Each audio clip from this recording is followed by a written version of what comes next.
किसी गांव में कैलाश नाम का एक आदमी रहता था। एक दिन कैलाश शहर की खरीदारी करके अपने गांव लौट रहा था। तभी अचानक जंगल के रास्ते में उसे चुड़ैलों की बारात दिखाई देती है। वहां ढेर सारी चुड़ैल सज धज कर बारात में जा रही थी। दूसरी तरफ कुछ चुड़ैलें चलती हुई सोने के सिक्के उछालकर फेंक रही थी। ये नज़ारा देख कैलाश के मन में लालच आ जाता है। उसके बाद कैलाश चुपके से चुड़ैलों के पीछे लग जाता है और उनकी नज़र बचाकर सोने के सिक्के उठाना शुरू कर देता है। तभी आज चुड़ैल की डोली से शैतान की एक सोने की मूर्ति जमीन पर गिर जाती है। चुड़ैलों का उस तरफ कोई ध्यान नहीं जाता और वो सभी लगातार आगे बढ़ना जारी रखती हैं। सोने की मूर्ति देख कैलाश की खुशी का ठिकाना नहीं रहता। वो फौरन सोने की मूर्ति उठा लेता है। फिर थोड़ी देर के बाद चुड़ैलों की बारात जंगल के बीचों बीच बने एक बड़े से झरने के अंदर जाकर गायब हो जाती है। दूसरी तरफ कैलाश सारे सोने के सिक्के और शैतान की सोने की मूर्ति लेकर अपने घर चला जाता है।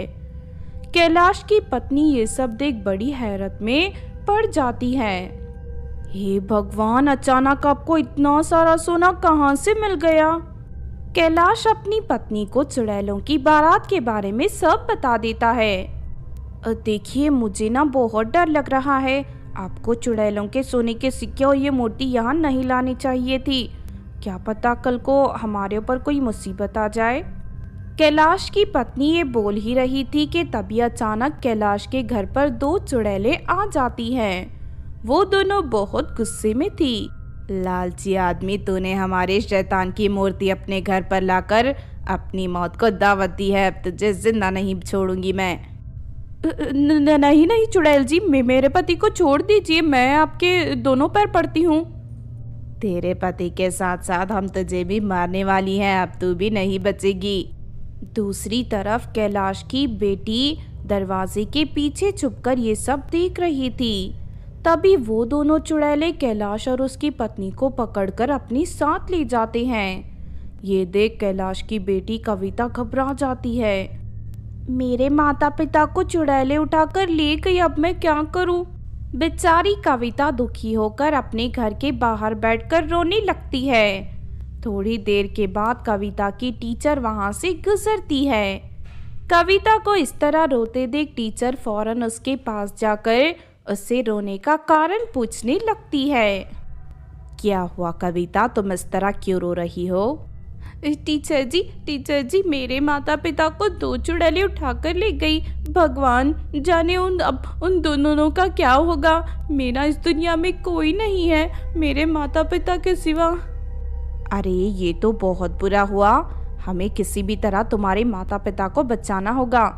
देखो, मेरे घर के बगल में एक औरत रहती है जो काला जादू करने में माहिर है। चलो उसके पास चलकर मदद मांगते हैं। उसके बाद कविता के टीचर उसे अपने पड़ोस में रहने वाली निकिता नाम की औरत के घर ले जाकर उसे सारी बात बता देते हैं। निकिता अपने घर में रखी एक खोपड़ी के ऊपर आग जलाकर मंत्र पढ़ना शुरू कर देती है। इस लड़की के पिता ने लालच में आकर चुड़ैलों के सोने को हड़पने की कोशिश की है, इसीलिए वो चुड़ैलें नाराज हो गई हैं। शाम तक वो चुड़ैलें इसके माता पिता को जान से मार देंगी। हमें शाम होने से पहले जंगल जाकर उसके माता पिता को बचाना होगा। उसके बाद निकिता कविता के साथ अपनी साइकिल पर बैठकर जंगल में मौजूद चुड़ैलों की गुफा के पास पहुंच जाती है। तभी वो दोनों देखते हैं कि चुड़ैलों ने उसके माता पिता को बांध रखा है। निकिता और कविता चुपके से गुफा के अंदर जाकर उन दोनों की रस्सियां खोलकर उन्हें आजाद कर देते हैं। लेकिन तभी गुफा के अंदर सो रही दोनों चुड़ैलें नींद से जाग जाती हैं। अच्छा, तो तुम दोनों इन्हें बचाने आई हो। हमारे काम में दखल देकर तुमने बहुत बड़ी गलती कर दी। अब मैं तुम दोनों को इनके साथ साथ मारूंगी। लेकिन तभी निकिता अपनी थैली से जादुई खोपड़ी निकालकर उन दोनों चुड़ैलों को दिखाने लगती है। फिर अगले ही पल खोपड़ी की आंख से रोशनी बाहर निकलकर चुड़ैलों के शरीर में पहुंच जाती है, जिस वजह से उन दोनों का शरीर छोटा होकर खोपड़ी की आंख में समा जाता है। अब ये दोनों चुड़ैल खोपड़ी के अंदर कैद हो गई हैं। मैं इन्हें ले जाकर अपने घर के पीछे दफन कर दूंगी, लेकिन एक बात का ध्यान रखना कैलाश, जीवन में दोबारा कभी लालच मत करना। मैं आपकी बात समझ गया। आज के बाद मैं जीवन में कभी लालच नहीं करूंगा और हमेशा मेहनत करके ईमानदारी से पैसे कमाऊंगा। उसके बाद कैलाश अपनी पत्नी और बेटी के साथ हंसी खुशी अपने घर लौट जाता है। चंपकपुर नाम के शहर में अमित नाम का एक नौजवान रहता था। अमित आइसक्रीम बेचने का काम करता था।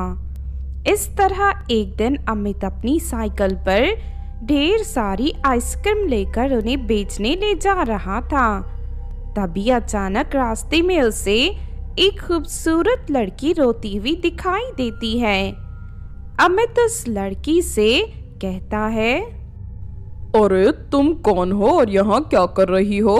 देखो ये रास्ता बहुत ही खतरनाक है, यहाँ अक्सर चोर चक्के घूमते रहते हैं। तुम इसी वक्त यहाँ से चली जाओ, कहो तो मैं तुम्हें तुम्हारे घर पहुँचा देता हूँ।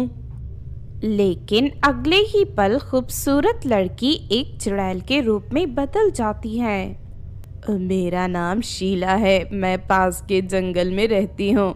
मेरी सौतेली माँ जबरदस्ती मेरी शादी एक जालिम भूत से करवाना चाहती है, इसीलिए मैं अपने घर से भागकर यहाँ इंसानों के बीच आ गई। मेरे पास रहने के लिए कोई जगह नहीं है। शीला चुड़ैल की बात सुनकर अमित को उसकी हालत पर बहुत तरस आता है। उसके बाद अमित शीला चुड़ैल को अपने घर ले जाने का फैसला करता है। फिर अमित के कहने पर शीला चुड़ैल अपने आप को सुंदर लड़की के रूप में बदलकर उसके साथ उसके घर चली जाती है। शीला चुड़ैल घर के काम करने में बहुत निपुण थी। वो अमित के लिए बहुत ही स्वादिष्ट खाना बनाया करती थी, साथ ही उसके घर की अच्छी तरह देखभाल भी करती थी। इस तरह बहुत जल्द उन दोनों को एक दूसरे से प्रेम हो जाता है। फिर एक दिन वो दोनों शादी कर लेते हैं। लेकिन फिर एक दिन अमित की माँ सरला गांव से शहर आ जाती है। नालायक, मुझसे पूछे बिना तूने शादी कैसे कर ली? आखिर ये लड़की कौन है? इसके माता पिता क्या करते हैं? माँ शीला एक अनाथ लड़की है। इस बेचारी का इस दुनिया में कोई नहीं है। हे भगवान, मैंने सोचा था तेरी शादी करा के अच्छा खासा दहेज लूंगी, लेकिन तूने इस भिखारी लड़की से शादी करके मेरे सपनों पर पानी फेर दिया। उस दिन से सरला वही रहना शुरू कर देती है। देखते ही देखते कई साल बीत जाते हैं। फिर एक दिन, अरे शादी को कितने साल हो गए, लेकिन अभी तक मेरी बहू माँ नहीं बन पाई। आखिर कब मुझे पोते का सुख मिलेगा? लगता है ये एक नंबर की मनहूस है। मेरे बेटे की अक्ल पर पर्दा पड़ गया था जो उसने इस कलमोही से शादी कर ली। फिर एक दिन अमित किसी काम से दूसरे शहर चला जाता है। इस वक्त मेरा बेटा यहाँ नहीं है, यही अच्छा मौका है। मुझे इस कलमोही को रास्ते से हटाना होगा ताकि ये मनहूस दोबारा मेरे बेटे के जीवन में लौटकर न आ सके। अगले दिन सरला एक दुष्ट जादूगरनी को अपने घर ले आती है। मेरी बात ध्यान से सुन जादूगरनी, मेरी बहू को पकड़कर उसे कांच की बोतल में कैद करके अपने साथ ले जा। इस काम के बदले मैं तुझे 1 लाख रुपए दूंगी। उस समय शीला चुड़ैल कुएं में पानी भर रही थी। शीला चुड़ैल को देखते ही जादूगरनी की आंखें खुशी से भर जाती है। अरे ये क्या इंसानों के रूप में ये चुड़ैल है? जादूगरनी की ये बात सुनते ही सरला के होश उड़ जाते हैं। अच्छा तो ये बात है, ये कलमोही इंसान बनकर इतने दिनों से मुझे और मेरे बेटे को धोखा दे रही थी। चल जल्दी से तू इसे बोतल में कैद करके अपने साथ ले जा और इसे आग में जलाकर मार डाल।